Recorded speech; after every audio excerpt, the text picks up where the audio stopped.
ನೀವು ನಿಮ್ಮನ್ನು ದ್ವಿಗುಣ ಉತ್ಸಾಹ ಮತ್ತು ಶಕ್ತಿಯಿಂದ ತುಂಬಿಕೊಳ್ಳಬಹುದು ಮತ್ತು ನಿಮ್ಮ ಸಂಗಾತಿಯೊಂದಿಗೆ ನಿಮ್ಮ ಸಂಬಂಧವನ್ನು ಇನ್ನಷ್ಟು ಉತ್ತಮಗೊಳಿಸಬಹುದು.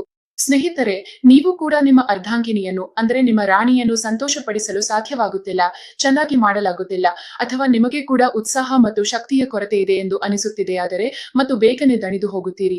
ಈ ಕಾರಣದಿಂದ ನೀವು ಹೆಚ್ಚು ಸಮಯ ಪರ್ಫಾರ್ಮ್ ಮಾಡಲಾಗುತ್ತಿಲ್ಲ ಎಂದಾದರೆ ಅಜ್ಞಾತವಾಗಬೇಡಿ. ಏಕೆಂದ್ರ ಆಯುರ್ವೇದ ಮತ್ತು ಪ್ರಾಚೀನ ಋಷಿಮುನಿಗಳು ತಯಾರಿಸಿದ ಔಷಧಿ ಗಿಡಗಳಿಂದ ನೀವು ನಿಮ್ಮ ಸ್ಥೈರ್ಯವನ್ನ ಹೆಚ್ಚಿಸಿಕೊಳ್ಳಬಹುದು. ಆಯುರ್ವೇದದಲ್ಲಿ ಅತ್ಯಂತ ಯಶಸ್ವಿ ಮತ್ತು ಪರಿಣಾಮಕಾರಿ ಶಕ್ತಿ ಪಡೆಯುವ ಪರಿಹಾರವೆಂದರೆ ಲಿಬ್ ಮುಸ್ತಾಂಗ್ ಆಯುರ್ವೇದಿಕ್ ಕ್ಯಾಪ್ಸ್ಯೂಲ್.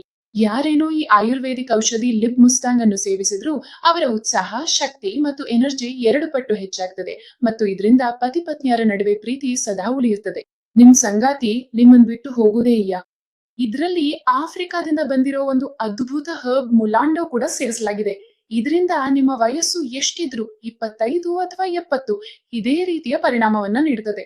ಈ ವರ್ಷದಿಂದ ಆಫ್ರಿಕಾದಲ್ಲಿಯೂ ಜನರು ಈ ಮಿಶ್ರಣವನ್ನ ಆಮದು ಮಾಡಿಕೊಳ್ತಿದ್ದಾರೆ. ಅವರು ಇದುವರೆಗೆ ಮುಲಾಂಡೋವನ್ನ ಹೀಗೇನೆ ಸೇವಿಸ್ತಿದ್ರು. ಇದೀಗ ಸಂಶೋಧನೆಯ ಪ್ರಕಾರ ಸಾಬೀತಾಗಿದೆ.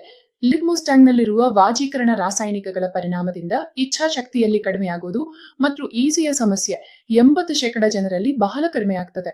ಯಾವುದೇ ಪುರುಷನು ತನ್ನ ಪುರುಷಾರ್ಥವನ್ನು, ತನ್ನ ಉತ್ಸಾಹ ಮತ್ತು ಶಕ್ತಿಯನ್ನು ಹೆಚ್ಚಿಸಿಕೊಳ್ಳಲು ಬಯಸಿದ್ದರೆ ಆಫ್ರಿಕನ್ ಹರ್ಬ್ ಮುಲಾಂಡೋದಿಂದ ತಯಾರಾದ ಈ ಆಯುರ್ವೇದಿಕ್ ಔಷಧಿ ಲಿಬ್ ಮುಸ್ಟಾಂಗ್ ಅನ್ನು ಖಂಡಿತವಾಗಿಯೂ ಬಳಸಬೇಕು.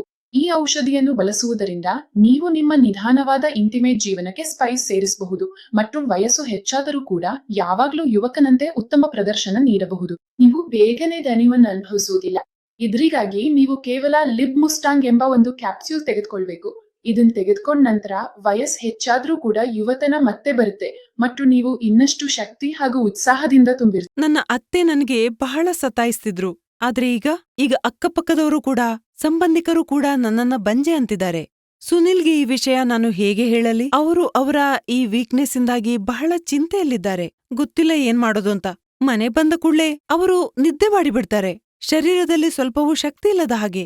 ಮಾತಾಡೋದು ಬಿಟ್ಬಿಡಿ, ಅದರ ಬಗ್ಗೆ ಯೋಚನೆ ಮಾಡೋದು ಕೂಡ ತಪ್ಪೆ. ನಾನೊಂದು ರಿಸ್ಕ್ ತಗೊಂಡೆ ಮತ್ತೆ ತರಿಸಿದೆ ಕೂಡ. ಸುನಿಲ್ಗೆ ದಿನಾ ಒಂದು ಕ್ಯಾಪ್ಸೂಲ್ ಕೊಡ್ತೀನಿ, ಕೇವಲ 7 ದಿನದಲ್ಲಿ. ಮತ್ತೇನು, ಈಗ 2 ತಿಂಗಳ ಗರ್ಭಿಣಿ ನಾನು. ಈಗ ಎಷ್ಟು ಹೊತ್ತಾದ್ರೂ ಅವರು ನಿಲ್ಲೋದೇ ಇಲ್ಲ.